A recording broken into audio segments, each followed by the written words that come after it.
aguante, como ellos dicen. Muy bien, vamos a movernos ahora a Liverpool, Inglaterra, para hablar con una persona que, por un lado, ejerce la profesión de profesora de español y de literatura. Vamos a saber ahora si de literatura española también. Pero a la vez, en su cuenta de YouTube, hace de divulgadora de las costumbres rioplatenses. Ella se llama Victoria Pérez. Victoria, ¿qué tal? ¿Cómo te va? Buen día, buenas tardes. Buenas tardes para vos, buen día para nosotros. ¿Cómo te va? Muy bien, ¿y vos? Muy bien, muchísimas gracias por darnos este ratito de tu tiempo. En principio, para la gente que no tiene, que tiene como segunda lengua el español, ¿le parece más difícil o más fácil que otro idioma? Ahora, depende muchísimo cuál es la lengua materna del estudiante. Porque cuando se trata, por ejemplo, de gente que habla inglés como lengua materna, sí les resulta muy difícil porque, bueno, nosotros tenemos un montón de tiempos verbales, claro, tenemos conjugaciones de todo tipo. Ya el que habla portugués, francés o alguna otra lengua latina ya le resulta muchísimo más fácil. Mira, así de taxativo es el anglosajón. A ver, como para nosotros también, imagino, todo lo anglosajón, ¿no? El inglés, el alemán. Exacto, es como si vos te pones a pensar, probablemente es mucho más fácil aprender portugués o italiano que inglés o alemán. Mirá, así nomás. Y la literatura, sos profe de lengua y literatura. ¿La literatura Sí. también española? Ahora, en realidad yo enseño literatura como general, ¿no? Okay. Obviamente me centro más en latinoamericana, en española, pero bueno, universal también. Ahora, en este momento, yo lo que me encargo de hacer principalmente es enseñar español a hablantes no nativos, o sea, principalmente a ingleses, a estadounidenses y bueno, personas de otros países también. Porque también, Victoria, lo que pareciera a los que hemos yo tenido oportunidad de viajar y de viajar por trabajo a Francia, y digo, el inglés te ayuda si vos no le pronunciás bien, no sé, una palabra, un verbo, una pregunta. El inglés le pone onda, el francés no le pone ni un poco de ganas. Es verdad. Digo, por ejemplo, si viniese una persona anglosajona, acá te dice Avenida Corrientes. Bueno, le pones onda y Abonoda es avenida, más o menos te metió Corrientes, te está preguntando por una calle, le pones un poquito de onda, ¿no? Por supuesto, por supuesto. Bueno, a mí me pasa mucho con los estudiantes, por ejemplo, el tema de que, bueno, el español es un idioma que tiene género. Entonces, para ellos, que, bueno, en el inglés no lo tienen, salvo en los pronombres, les cuesta muchísimo, por ejemplo, decir, bueno, esta palabra es masculina o femenina. Y, bueno, obviamente se preocupan un montón por eso y yo les digo, bueno, pero si ustedes van a cualquier país, en Latinoamérica o a España, donde sea, y en vez de decir el problema, dicen la problema, no impide la comunicación. Claro, eso es lo más sencillo para que se tengan que sacar el miedo a hablar. Victoria, ahora vamos a hablar de los yeísmos y costumbres rioplatenses, pero cada idioma debe tener su poesía y su cadencia, ¿no? Digo, la literatura, yo no sé leer en inglés. A gata sé llegar hasta algún lugar teniendo 2 o 3 preguntas en inglés. Pero digo, leer a un autor, digo Shakespeare por decir Shakespeare, pero te diría Oscar Wilde o cualquier otro escritor que escriba en inglés, Paul Auster, con un español, con lo español. ¿Cómo son las cadencias? ¿Qué podrías marcarnos de cada una de la poesía autóctona? Ahora, el tema es que cuando nosotros tratamos de traducir algo, que esto es algo que hacemos todos los estudiantes de idiomas al principio, es como, bueno, queremos traducir palabra por palabra, frase con frase, no transmite exactamente el mismo sentido. Es como, por ejemplo, cuando a mí me piden mis estudiantes traducir como alguna expresión idiomática o alguna cosa de una canción. Bueno, tenés como que entender el sentido o lo que la persona quiso transmitir con eso y no tanto palabra por palabra, porque muchas veces lo que pasa es eso, no tiene el mismo sentido. Perdón. No, quería hacer una pregunta para no irnos tanto de tema, Nacho. Victoria, uno cuando está acá en Sudamérica o en la Argentina, te dicen que te sirve mucho estudiar el inglés por futuros trabajos, porque se te abren muchas ventanas. Pienso que el habla hispana, digamos, no es muy común venir a trabajar desde Europa para Sudamérica o para España. ¿Cuál es el gancho que tienen tus estudiantes con el idioma español? ¿Por qué se acercan a estudiar esta lengua? Ahora, hay de todo. A mí me pasa mucho, por ejemplo, de que tengo estudiantes que por ahí tienen una pareja de España o de Latinoamérica, entonces tienen la motivación de decir, bueno, quiero hablar con mis suegros, quiero hablar con la familia de mi pareja. Hay mucha gente que le encanta la música latina y también, bueno, yo quiero entender las letras de las canciones, quiero, bueno, ver qué dicen. Y bueno, lo que vos decías del tema de que no hay tanta gente que se muda, sabés que en realidad sí, y eso para mí ha sido una sorpresa de que, bueno, yo tengo muchos estudiantes que también quieren ir a mudarse, bueno, ya sea definitivamente, como bueno, decir, tengo una experiencia, me voy 1 año, me voy 2, y bueno, les interesa específicamente el rioplatense, y bueno, por eso es como que se enganchan por ese lado también. Victoria, contame de tu llegada a Liverpool y por 2 lados. Tu llegada a Liverpool y ya metámonos en tu creación de contenido, en donde en YouTube te vemos divulgando costumbres rioplatenses. Bueno, yo, como ustedes saben, yo soy uruguaya. En inicio me había mudado a Italia, viví unos años ahí, después me terminé viniendo a Liverpool.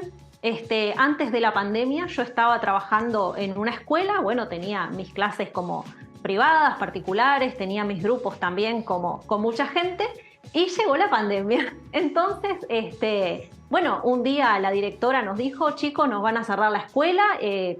Nos dijeron en principio 6 meses, pero probablemente se va a extender 1 año o quién sabe cuánto tiempo más, ¿viste? Fue como al inicio que era bastante caótico todo y no sabíamos exactamente qué era lo que iba a pasar. Y yo dije, bueno, voy a hacer un canal como, bueno, si mis estudiantes no pueden estar en clase, al menos pueden como ir aprendiendo alguna cosita. Claro. Y si ustedes miran como el inicio del canal, ¿no? Yo tenía videos como, bueno, los números en español o los colores o cómo presentarse y después la gente me empezó a pedir más contenido sobre el español del Río de la Plata.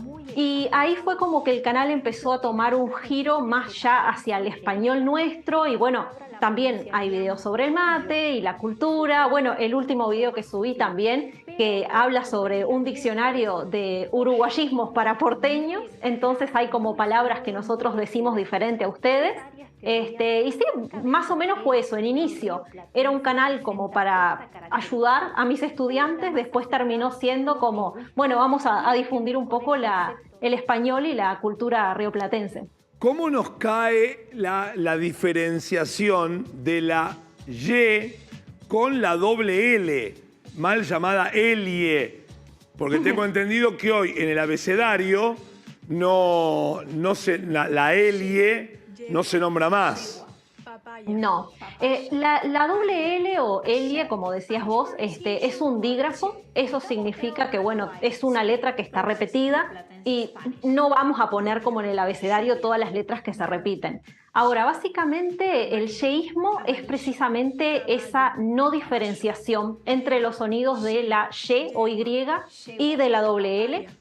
Si ustedes se ponen a pensar cuando nosotros pronunciamos ciertas palabras como malla, como el traje de baño, sí, o malla del imperio, o bueno, vaya del verbo ir, o vaya como la cerca que tenemos como por ahí en el jardín, nosotros no diferenciamos la pronunciación. Es exactamente lo mismo. Y lo que pasa es que nosotros tenemos como esta idea de que somos los únicos que hablamos así y que nadie más pronuncia de esta forma tan característica. El yeísmo en realidad existe en muchísimas zonas, en España, en Perú, hay como varias regiones donde está el yeísmo, pero lo que nos distingue a nosotros como rioplatenses es el reilamiento, que es como esa fricción que se produce cuando pronunciamos estos sonidos. Es como, por ejemplo, la palabra playa. Una persona que pronuncia con yeísmo lo pronunciaría quizás de una forma más suave como playa y para nosotros es muchísimo más estridente, muchísimo más fuerte, es playa. Ahí está, depende de cómo se lo pronuncie. O sea, de la decisión. de cómo lo pronuncies. De saber, pero lo correcto sería que yo dijese playa, no playa, yo, SH, Ahora. la SH. Ahora, es interesante eso que vos nombrabas como de lo correcto, ¿no? Porque, por ejemplo, los primeros registros que hay en el Río de la Plata del yeísmo datan más o menos de la mitad del siglo XIX. Y, por ejemplo, en ese tiempo ya el yeísmo era mucho más suave, era como ese sonido y, que es el que, bueno, se considera como norma culta. Okay. Y después en el siglo XX ya ese sonido se ensordeció. Y cuando nosotros hablamos como de ensordecerse, es que, por ejemplo, cuando nosotros pronunciamos ese sh, y, por ejemplo, ponemos la mano en la garganta, las cuerdas vocales no vibran. Entonces es como un sonido sordo. Y hoy en día, por ejemplo, en el habla coloquial, es mucho más común ese sonido sh. Pero si ustedes van, por ejemplo, al Tratado de Fonética y Fonología de la nueva gramática de la lengua española, el yeísmo está aceptado como parte de la norma culta, así que digamos, como que hay mucho prejuicio en cuanto a, bueno, esto no se pronuncia así, o los argentinos y los uruguayos no saben hablar. Bueno, en realidad simplemente es una diferencia. Claro, intuyo también que con la nueva tecnología, ¿no? Hay un montón de palabras, verbos, que tal vez todavía no están como aceptados, pero que están en el argot, qué sé yo, estrolear. ¿no? Exacto. Digo, son cosas que hay gente que se queda fuera de las circunstancias y después todo lo que tiene que ver, imagino, Victoria, con la región, ¿no? Tal vez en el Río de la Plata tengamos vocablos que en el más al norte, incluso, bueno, frontera con Brasil o más al norte de Argentina, no se utilicen tanto.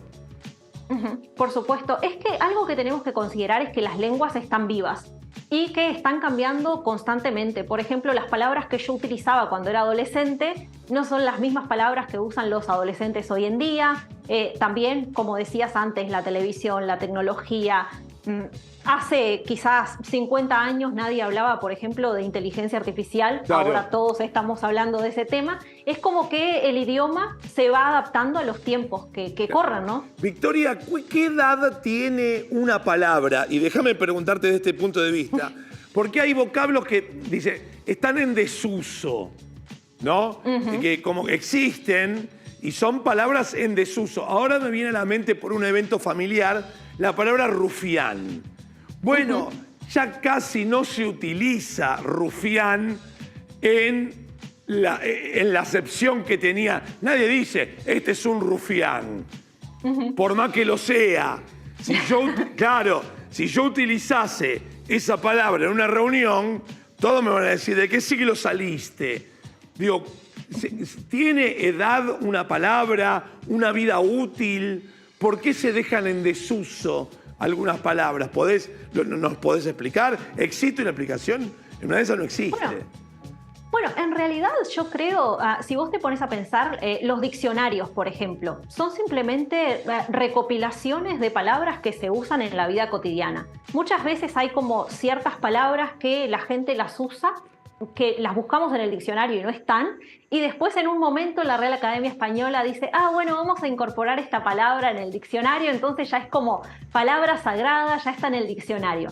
Lo que pasa es que, bueno, las generaciones van como modificando ciertos significados de ciertas palabras, ¿no? Pasa mucho como, por ejemplo, la palabra chapar, que por ejemplo para mi generación, si yo decía, bueno, chapá esto, es como atrapalo, agarralo, que te lo voy a tirar. Y sin embargo, para los jóvenes hoy en día, chapar tiene que ver ya más con besarse, claro, ese tipo de cosas. Es como que también se modifican ciertos significados. O por ejemplo, bueno, uno de los videos que yo tengo en el canal que habla de la palabra fiaca. De que, por ejemplo, en Argentina tiene un significado, en Uruguay tiene otro, y tiene como una lógica también detrás de por qué en cada lugar se significa algo distinto. ¿Cuál tiene en Uruguay, que no lo conozco, el significado de fiaca? Hambre. Mira. Ahora, es interesante porque, por ejemplo, originalmente la palabra, que bueno, viene obviamente del genovés, del italiano, significa, bueno, el cansancio o como esa especie de flojera que te da de, bueno, tener hambre, ir a trabajar sin haber comido. Y en el caso de ustedes, bueno, ya es como qué fiaca, como qué vagancia o qué cansancio que me da hacer cierta cosa. Y para nosotros es como qué hambre. Mirá, cómo ha caído la diferente palabra. Y digo, inmigración también debe haber en Uruguay hijos de españoles, de italianos, por nombrar las dos corrientes más, más multitudinarias, ¿no? Que han venido. Sí, ¿Cómo ha quedado? Supuesto. ¿Cómo ha quedado? Bueno, de hecho, por ejemplo, nosotros antes estábamos hablando del yeísmo, ¿no? Que ¿por qué nosotros hablamos así? ¿Por qué nosotros pronunciamos así? Bueno, la Y, la Y, la doble L.